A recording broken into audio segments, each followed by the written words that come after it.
समस्त को मोर नमस्कार। ओ ट्रिपल एस तरफ एबे आप गोटे फ्रेश नोटिफिकेशन आसी जाइए जो थी कि आपंकर मन में चांचल्य सृष्टि करदेव।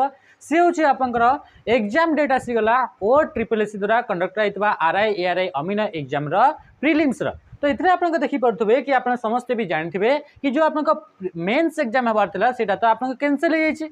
तो से रिगार्डिंग एबे आप रिसीड्यूल करागला जेहेतु कोर्ट ऑर्डर आसीला कि एबे आउ थे प्री हम आ मेन्स हम तो प्री आप एग्जाम डेट आसी एग्जाम आप प्रॉपर डेट तो आसनी किंतु ये आप कौन मंथ आप लिखी दि जाए कि आरआई आईसीडीएस सुपरवाइजर एआरआई अमीन एंड एसएफएस जो रहा तार टेंटेटिव माने यही मंथ रे ही आप हम से हूँ अक्टोबर रु आप नवेम्बर पर्यंत ये आप कौन एग्जाम टी चलो बुझीपार। तो ये समस्ते रेडी हो जातु सहित सहित आप प्री रे जो आप सिलेबस था से सिलेबस को आप रिवाइज करूँ सहित सहित आप मक गुड़ाक दिंतु। नमस्कार।